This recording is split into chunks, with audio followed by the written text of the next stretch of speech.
نہیں صفیہ، مجھے اس دفعہ لگا ہے کہ بارشوں میں یہ چھت ضرور بیٹھ جائے گی۔ میں روز کام کے لیے گھر سے جاتا ہوں تو مجھے تمہاری اور بچوں کی فکر لگی رہتی ہے۔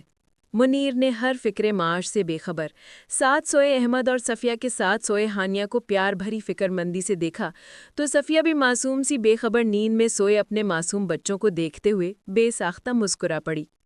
صحیح کہتے ہیں کہ درزی کے اپنے کپڑے سے لیوے نہیں ہوتے، موچی کے اپنے جوتے ٹوٹے ہوتے ہیں، اور مستری کے اپنے مکانات کچے اور چھت ٹپکتی رہتی ہے۔ سچ میں اب یہ ایمانداری سزا بنتی جا رہی ہے۔ منیر کا لہجہ تلخ ہو گیا۔ منیر کی لہجے کی تلخی اور آخری بات میں کچھ غیر معمولی پن محسوس کر کے صفیہ چونک پڑی۔ نہیں منیر، ایسی بات نہیں ہے، یہ تو ہمارا امتحان ہے۔ صفیہ کی بات پر وہ خاموش ہو گیا، لیکن اس کی سوچ میں بدلاؤ آ گیا تھا۔ اللہ کی ذات پر اس کا یقین کچھ ڈگمگایا تھا۔ بھائی کریم، مجھے تم سے ایک بات کرنی ہے۔ جھجکتا ہوا منیر پھر سے کریم کے سامنے کھڑا تھا۔ ہاں بول یار۔ گھر کی چھت بہت کمزور ہو گئی ہے۔ وہ نہیں جانتا تھا کہ کمزور گھر کی چھت نہیں بلکہ اس کا ایمان ہو گیا تھا۔ گھر کی چھت کے لیے پیسے چاہیے، بول کتنے چاہیے؟ نہیں یار، پیسے نہیں چاہیے۔ وہ اپنا اصل مطالبہ بتاتے ہوئے شش و پنج میں مبتلا تھا۔ وہ دراصل تم نے مجھ کو کسی ایسے ٹھیکیدار سے ملوانے کی بات کی تھی جو مستری کو مہینوں میں مالی مسائل سے نجات دلا دیتا ہے۔ نظر جھکائے منیر کے مطالبے نے کریم کو حیران کر دیا۔ تو پھر میں ایسے ٹھیکیدار سے ملنے کے لیے تیار ہوں۔ منیر نے اپنے بے چین ہوتے دل اور ضمیر پہ اپنے نفس کا پاؤں رکھ کر اپنے گھر کی مضبوط چھت بنانے کے لیے دوسرے بہت سارے لوگوں کے گھروں کی چھتوں کو کمزور بنانے پہ کریم کو اپنے راضی ہونے کا عندیہ دیا۔ اوے شاباش، یہ ہوئی نا عقل مندوں والی بات۔ کریم نے خوشی سے اس بدلے منیر کا جوش سے کندھا دھپکایا۔ پھر وہ اسے اپنے ایک ٹھیکیدار دوست کے پاس لے گیا جو اپنے ہاتھ پاؤں بچا کر اپنے زیر سایہ کام کرتے مستری اور مزدوروں سے سیمنٹ، بجری، لوہے وغیرہ میں حسب منشا ملاوٹ کروا کر اپنا کام احسن اور خوبی کروانے میں مہارت رکھتا تھا۔ یعنی اسے یہ ساری گڑ سکتی الفتہ سکھانی پڑے گی۔ کریم کے زبانی منیر کی داستان سن کر ٹھیکیدار نے گھبرائے ہوئے منیر کو بغور دیکھا۔ نہ صرف سکھانی پڑے گی بلکہ کروانی پڑے گی، کریم نے ٹھیکیدار کو آنکھ مارتے ہوئے کہا۔ ان کے بیچ بیٹھا منیر ناسمجھی سے ان کی باتیں سمجھتا رہا۔ اس کے بعد کریم منیر کے اندر کے خوف اور بے چینی کو مطمئن کرنے اور اس کے سوتے جاگتے ضمیر کو بار بار نیند کی دوائی دینے کے لیے چند دن مسلسل کام پہ اس کے ساتھ ہی رہا، اور ٹھیکیدار نے بھی اپنا ایک آدمی بطور مزدور اس پہ نظر رکھنے کے لیے اس کے ساتھ لگا رکھا تھا۔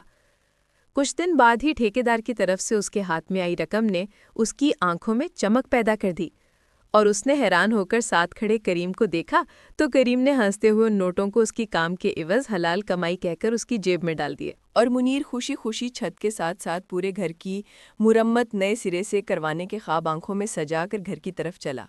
راستے میں اس نے بیوی اور بچوں کے لیے فروٹ پی لیا۔ جب وہ گھر کے سامنے پہنچا تو گھر کے سامنے لوگوں کا رش دیکھ کر وہ پریشان ہو گیا۔ اوئے منیر جلدی آ! منیر کو آتے دیکھ کر کسی نے ہانک لگائی۔ وہ دوڑتا ہوا حواس باختہ سا لوگوں کو ہٹاتا گھر کے اندر داخل ہوا۔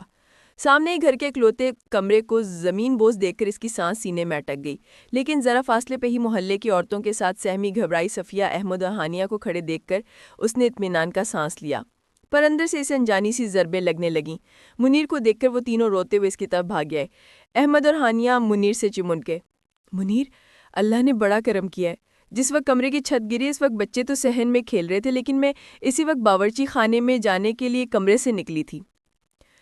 گھر کے واحد کمرے سے ہاتھ دھونے کے بعد کھلے صحن میں آ جانے کے باوجود زندگی کے ہر پہلوؤں سے اللہ کی رحمت سے نکلنے والی صفیہ نے روتے ہوئے اپنے اتنے بڑے نقصان پہ بھی اللہ کا شکر ادا کیا، جبکہ منیر اپنے ذہن پہ لگتی انجانی ضربوں سے معاف ہوتے ذہن کے سبب خالی خالی نظروں سے اسے دیکھتا صرف یہ سوچ رہا تھا کہ جو چھت اتنی خستہ حالی کے باوجود اتنے سال نہیں گری، وہ یوں اچانک سے کیسے گر گئی۔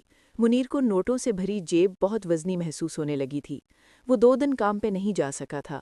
کریم ٹھیکیدار اور مزدور اس کی دلجوئی اور تسلی کے لیے آئے تھے اور اپنے مکمل ساتھ کا یقین بھی دلا گئے تھے۔ وہ 2 دن سے بہت الجھا ہوا پھر رہا تھا۔ ایسے کوئی چیز اسے اندر سے چیر رہی تھی جس کا ادراک کرنے وہ آج مولوی صاحب کے پاس آیا تھا۔ آؤ منیر، میں ابھی تمہاری طرف ہی آنے والا تھا، سب نمازیوں کے جانے کے بعد مسجد کی خالی صحن میں بیٹھے مولوی صاحب نے منیر کا خوش دلی سے استقبال کیا۔ منیر ان کے سامنے سر جھکا کر احترام سے بیٹھ گیا۔ کیا بات ہے منیر، پریشان ہو؟ منیر کو کوئی بات کرنے کے لیے الفاظ سوچتے دیکھ کر مولوی صاحب نے اس کی مشکل آسان کی۔ جی مولوی صاحب، اپنی بات کہنے کے لیے اس کی گردن نہیں اٹھ رہی تھی۔ ہمیشہ رہنے والی زندگی کی عافیت کے لیے اس فانی زندگی میں اللہ کی طرف سے دی گئی آزمائشوں میں سے ایک آزمائش اور بے ایمانی اللہ کی رحمت سے نا امیدی اور اپنی نفس کی پیروی کرنا کیا ٹھیک ہے؟ مولوی صاحب نے ٹھنڈے لہجے میں جواب دیا، نہیں۔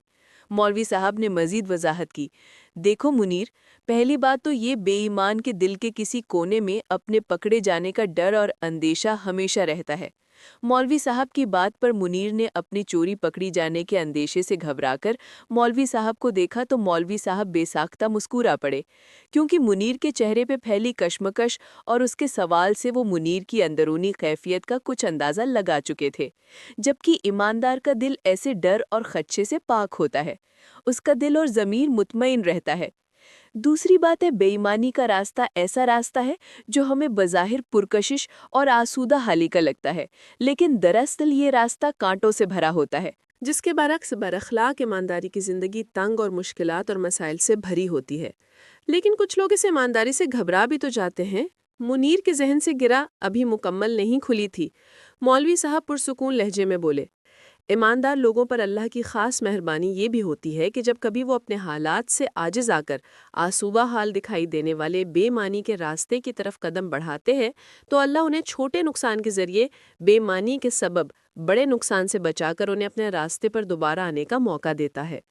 مولوی صاحب کی باتوں کے دوران اس کا اٹھا سر پھر سے جھک گیا۔ منیر، تم نے اچھا کیا کہ خود ہی آگے، ورنہ میں بھی تمہاری طرف آنے والا تھا۔ منیر نے نم آنکھوں سے انہیں دیکھا تو وہ ہلکی آواز میں ہنس پڑے۔ میرے ایک جاننے والے ہیں، ان کا کام ہے الحمدللہ، انہیں جس کے لیے ایک سچے اور ایماندار منشی کی ضرورت ہے، اس نے سلسلے میں مجھ سے مدد چاہی تو میرے ذہن میں تمہارا خیال آ گیا۔ وہ تمہیں تمہاری ایمانداری کا اچھا معاوضہ دے گا۔ احساس ندامت اور احساس تشکر سے منیر زاروں قطار رونے لگا۔